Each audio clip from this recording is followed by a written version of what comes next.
I'm Greg Nolte. Hello. You guys have got some tough decisions, and it's tough times right now. We believed that it was going to be a vigil.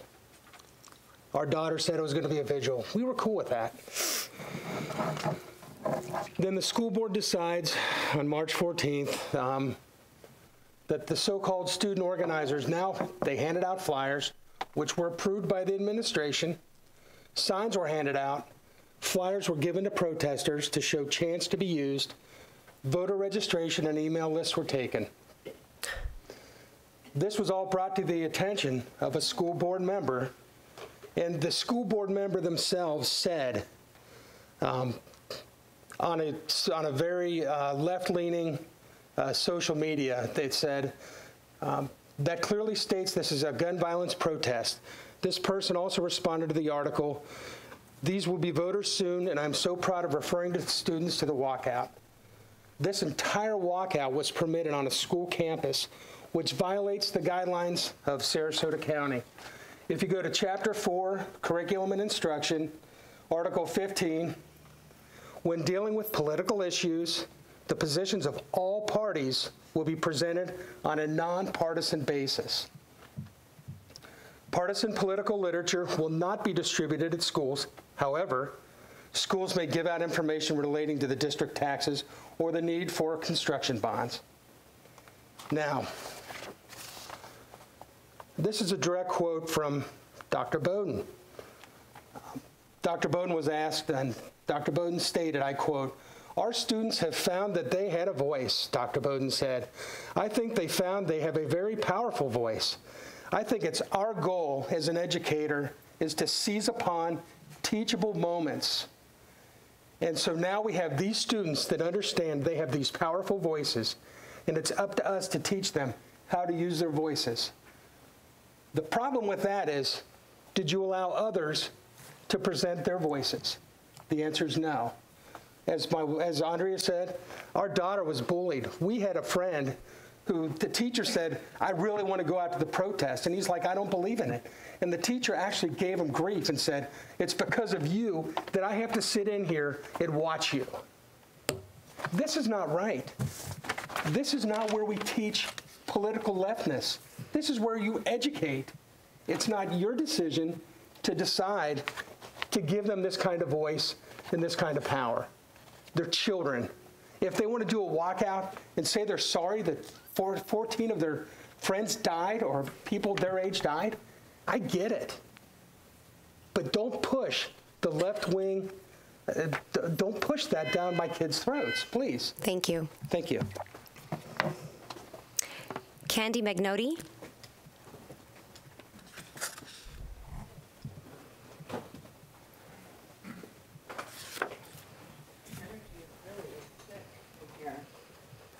Shame. But I really want to make sure that you hear what I'm saying, and I've got 3 minutes to get it done. I'm going to preface, I feel like I need to preface what I'm about to say, because I don't want this to be taken as, you know, some kind of liberal thing. I am the daughter of a police officer, a retired police officer, and I am the wife of a retired police officer from the NYPD. So I think you need to have that perspective when you hear what I have to say. My name is Candy McNally, and I'm a specialist and expert in the field of grief, loss, and trauma, and how it impacts families, individuals, and ultimately our communities. My own loss experience over a decade ago led me to obtain my master's degree in marriage and family therapy with a specific focus on how all forms of grief, not just what we understand as bereavement, impacts us as individuals within a family system, and as family systems that exist within a community of family systems, which makes up our society. I'm the founder of Life Through Loss, a practice focused on getting to the root cause of emotional pain and providing innovative, creative, and proven modalities to help reduce the negative impact of grief and trauma and increase my clients' resiliency and ultimately their quality of life. I'm here as a specialist in this area. I'm here as a concerned citizen, and I'm quite even more concerned after what I saw tonight. And I'm here as an advocate for our children. And most important to me, I'm here as a mom, because I've got children in our public school system.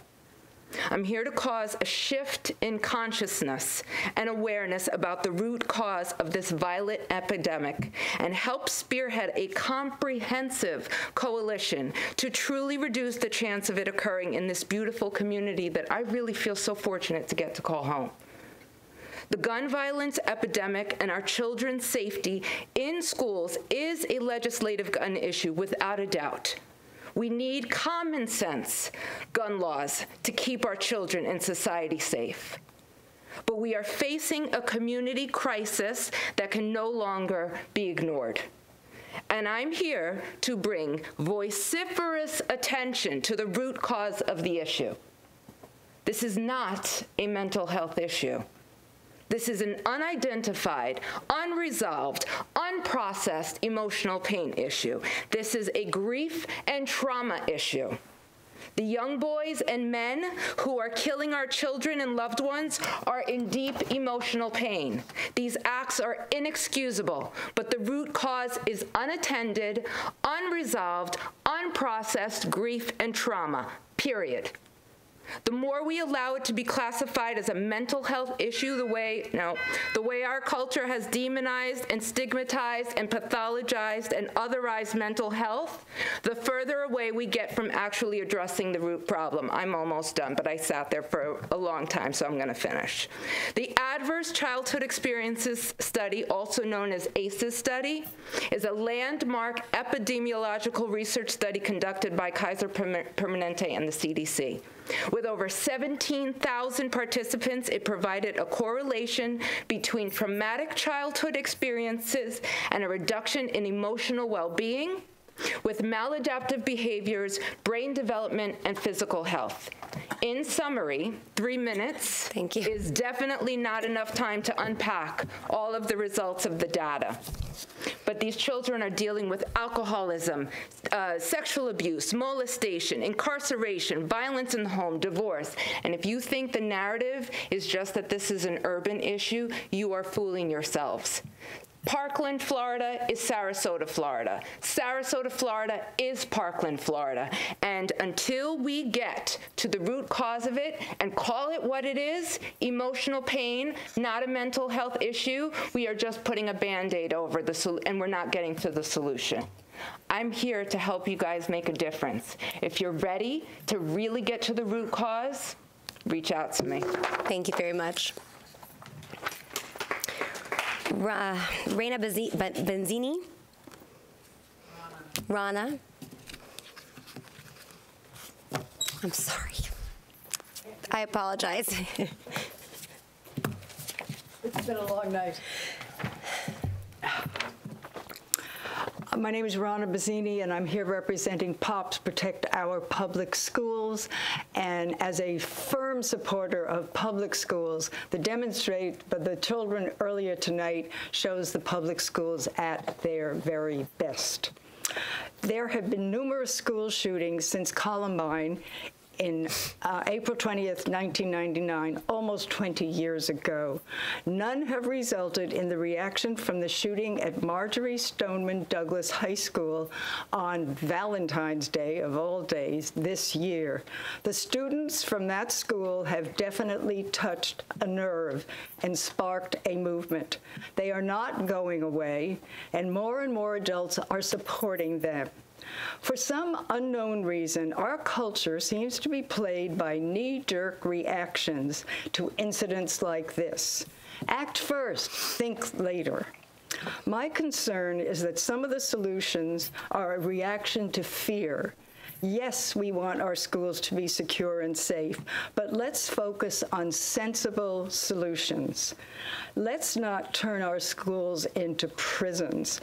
Mr. and Mrs. Buck spoke eloquently on this at a previous board meeting. The only people who should be armed are school resource officers who have the proper training. Dr. Bowden, I hope that you will clarify a statement that was in the newspaper saying that you trusted some staff to be armed, and I know you'll clarify that at a later date. While safety is an important issue, it is not the only one. It is similar to treating the cough of a person with tuberculosis. You're just treating the symptom. We must address what causes someone to commit these heinous acts. In so doing, let's not confuse diagnosable mental illness with those who suffer from long-term abuse or childhood trauma. Candy McNally, a certified grief recovery specialist who just spoke, is much more qualified than I to address this. We must examine how we deal with troublesome students. A phrase coined years ago is quite fitting. A troublesome person is a person in trouble. Sarasota is moving in the right direction with teen court and dealing with students who have already dropped out. However, we have a long way to go regarding our record on expulsions without services. I hope our school board, in addition to safety and security, will address the underlying causes of these unconscionable acts. Thank you. Thank you. Robin Williams.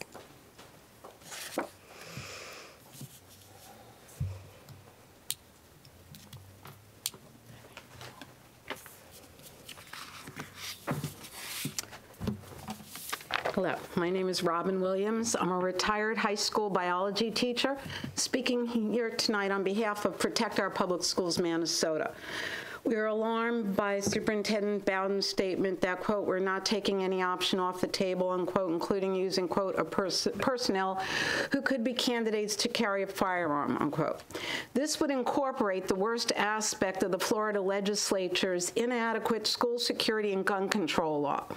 Due to NRA influence, the law failed to ban assault weapons and, in lockstep with the NRA, called for arming more school staff members. This is the height of insanity. More guns in schools means a greater risk of students and staff being shot. It is even more dangerous for students of color. Too often, law enforcement individuals have gunned down innocent victims because of prejudice. Black lives matter. More than 500 Americans die each year during law enforcement actions and from accidental weapons discharge. It is fortunate no one died recently when a teacher who serves as a reserve police officer accidentally fired a gun inside a classroom in California. A Utah teacher was injured when her gun accidentally fired while in an elementary school. An upset Georgia teacher fired his gun out a classroom window. Guns have no place in school, period. I was a science teacher. Scientific data and analysis should inform the crafting of effective gun control policies, not politicians bought and manipulated by the NRA. For 22 years, the NRA and their legislative toadies have quashed CDC scientific research on gun violence by passage of the Dickey Amendment. This much is known. In most cases, states with the strictest gun laws and the least gun ownership have fewer gun homicides per 100,000. States with the weakest gun laws have the most homicides per 100,000. They also have the most suicides by guns. 36,100 people die from guns annually in the U.S. 21,300 of those are suicides, about 2/3. You don't protect your family with a gun. You put their lives at risk. Turning our schools into an armed camp or prison is very dangerous and will cause great emotional duress. It is also a direct threat to democracy. If you really want to protect our children, the school board and superintendent must call for sweeping gun control measures. Join the Pinellas County School Board in their resolution to support an assault weapons ban. You can plan for an emergency, but it's foolish to think that any amount of preparation will prevent future shootings unless you remove assault weapons from the population. After a mass shooting in Australia in 1996, Prime Minister John Howard spearheaded tough gun control measures. Within weeks, the country banned rapid-fire guns and ordered to buy the prohibited weapons. There has not been a mass shooting since. The truth is, guns are the problem. People will always have emotional outbursts, but if they're only armed with their fists, you may have injuries but not mass murders. As a high school teacher, I helped break up more than one fight over the years. Fortunately, no one had weapons. No one was seriously hurt. Real school security means that there are fewer guns, not more. Real school security means getting rid of assault weapons nationally and having strict gun regulation. Finally, again, will you join the Pinellas County School Board resolution calling for an assault weapons ban? And if not, why not? Thank you. Thank you. If anyone likes to see being a teacher, I have lots of data, whatever's available, on showing the correlation between guns and homicides state by state. Thank you. Thank you. Sarah Kochman.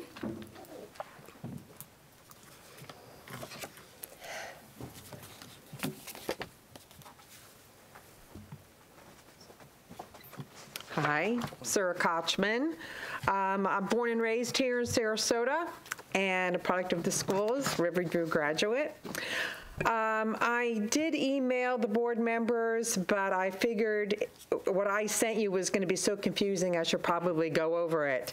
The subject line states federal school funding available. You may not be aware that there are millions of dollars available through the federal government that was included in the Consolidated Appropriations Act of 2018, the Title V Stop School Violence Act. There's two separate sections in there, if you're not familiar with it. BJA, the Bureau of Justice Assistance, you can get money through grants. And the way the bill is written, you have to read one section of the bill and go several pages in advance to read how much money is given. So in the email, I gave you instructions on how to find it.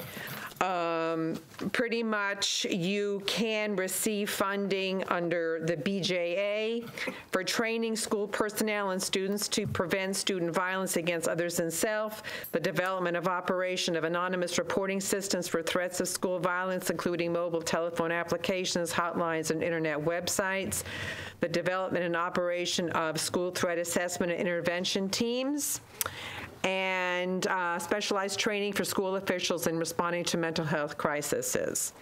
And also they have a nebulous section about other measures where you can provide significant improvement in training, threat assessments, reporting, and violence prevention. Then there's another section called COPS, Community-Oriented Policing Services. And that's also under grants, and you can get money for coordination with law enforcement training, placement and use of metal detectors, lock lighting, and other deterrent measures, including technology upgrades. The money is as follows. There's $50 million available in BJA for fiscal year ending 2018, which actually ends 10/1/18.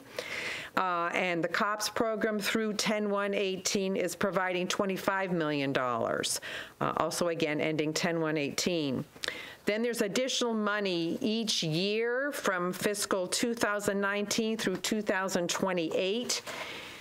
The BJA will give $67 million, and the COPS program will give you $33 million. The Department of Justice will have something up as far as the process for obtaining these grants. I'm assuming you have lobbyists, you have somebody that does grant writing here to be able to access this money.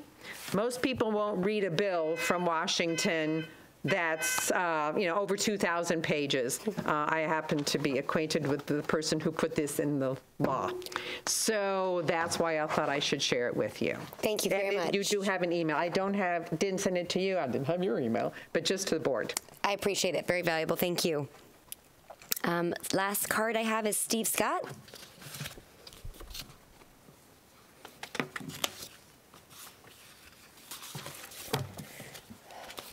My name is Steve Scott. I'm from Sarasota, and you all should have printed copies of my presentation. I'm going to start by talking about the Pulse nightclub shooting in Orlando in 2016. And I quote from the Orlando Sentinel of June 13th, 2016. It was just after 2 a.m. on Sunday. Grueller, who was an off-duty police officer working as an armed security guard, ran toward the entrance after hearing the shots. He was met by gunman Omar Mateen, armed with a .223 caliber AR-type rifle and a 9mm semi-automatic pistol. Mateen started exchanging gunfire with the officer.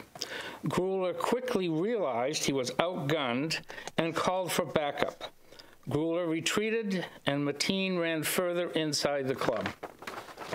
The second part is a letter to the editor of the Herald Tribune on March 26. Although he's talking here about arming teachers, I think it also applies to school resource officers. And I quote from his advice number 2, "We owe it to our teachers to arm them with a weapon that is at least equal to that of any potential evildoer, such as an AK-47. AK-47 in this case would be comparable to an AR-15 assault weapon, with a 30-round magazine, which is about $600. Thank you. Thank you. And that concludes the hearing of citizens. Moving on to are there any additions or? I would just like to say to those people who stayed and talked, thank you. Our meetings don't normally run this long, and I appreciate you holding firm and sharing your opinions. And I know we'll be following up with several of you. We just don't one-on-one talk about it. But we all heard, and we will be following up. Thank you. I apologize. Thank you, Mrs. Brown. I do have two. Mr. Robinson also. Yeah, I just wanted, I believe in holding people accountable, and so I just want to make sure that although it was reported in the paper that way, it's unfair that you were directing your comments at Dr. Bowden, because Dr. Bowden was simply carrying out the wishes of the board in the guardianship program. I'm the first person that would hold, him accountable, but in this situation, it was unfair, your comments to him, because your comments should be directed towards the board, because his discussions in the newspaper, he was following the direction of the board. Thank you. And the board does not want to arm any teachers. I mean, that is that was clear when we had that discussion. Okay. Yeah. No. We're not arming for clarification, teachers. We're looking at security officers. Yeah, and there's been no guardian program has been proposed in any form. I understand. Yes. But clarification is helpful. So. Are there any additions or corrections to the agenda?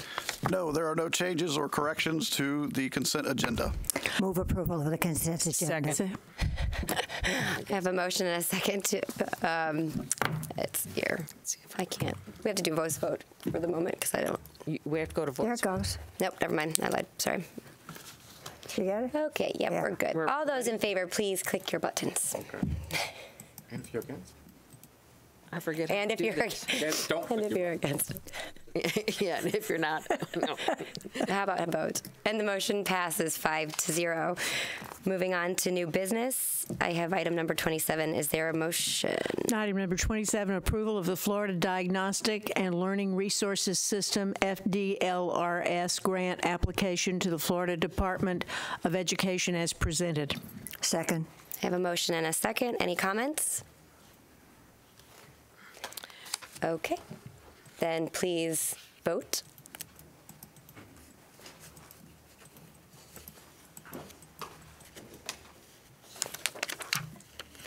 Grant. And the motion passes 5-0. Item number 28. I move that the construction services change orders be presented, be approved and/or ratified as presented. Second. I have a motion and a second. Any comments? I pulled this and it says since I do still have some questions, but and I haven't had a chance yet to connect for further clarity as to, I recognize there's a whole line history of this particular item, and I just wanted clarification because I know it goes back to, I think, early February. But why did we utilize, why was it done in the manner which it was done for $1 million, and then we did the change order for 12? I don't know if Scott's still here. He's here. Thanks for hanging in there. We're almost done. We're so close, I think. You never know. Just say because. Just because. I just wanted for clarification purposes. Yes. If you could give us an answer, we can be out of here. I have a 45-slide PowerPoint presentation. I really don't. So I'm prepared to do a couple of things. One, I can walk you through the process that led us here. If you want me to do that, it would take just a couple of minutes to do that. Or I can just answer your question directly, and that is, why did we do it this way? Let's start there. So let me start there, maybe, and if it begs more questions, we'll go there. Why did we do it this way? So we put, John Swift Inc. has this contract. We put them under contract back in February as a part of the implementation of Policy 7.71. As we started to build the project timeline, we saw some conflict in our ability to get a temporary cafeteria. If you recall, the Brentwood project is really two main pieces. It's demolishing and rebuilding their cafeteria, and then it's campus renovation. And so as we looked at the timeline we needed to be on to get the temporary cafeteria open for kids in August of this school year, and then we looked at the timeline of development of the drawings that would let us go to GMP for the entire contract. So if you think about that process, to go to contract, to get a GMP, the first thing you need is subcontractor bids. To have subcontractor bids, you need complete drawings. Well, those two timelines overlapped a little bit. In order to get the project underway, to get the temporary cafeteria open, we couldn't wait for the drawings to be complete for the entire project.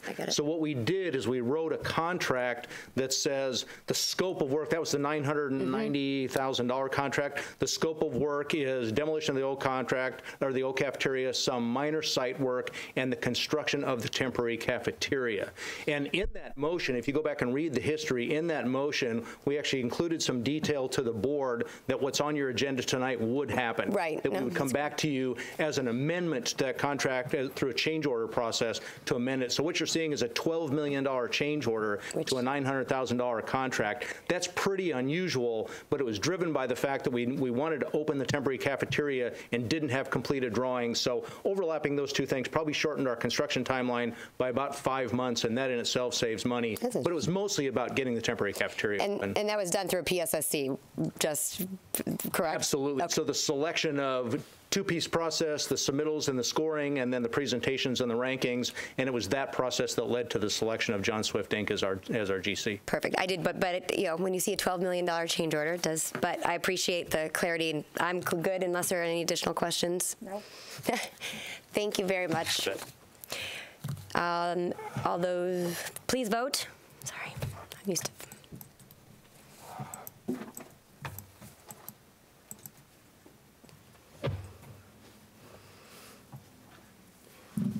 And the motion passes 5-0. Are there any announcements or comments? Seeing none.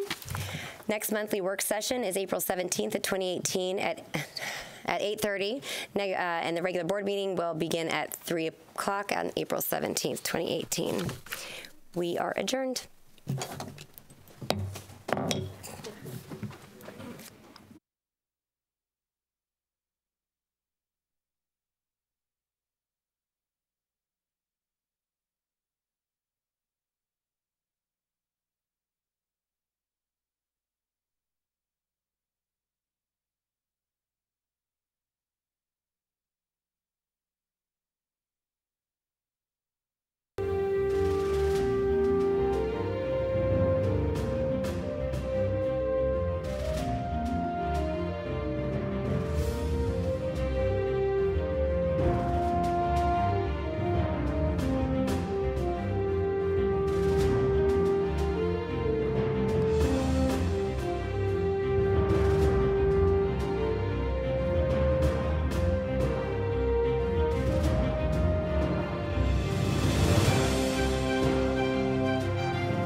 verbal bullying and physical bullying, and actually property bullying. So stealing someone's stuff, messing with it, grabbing it, laughing at them, playing around, and continuously doing this every day. When that person feels uncomfortable, humiliated, they're telling you to stop, things of that nature.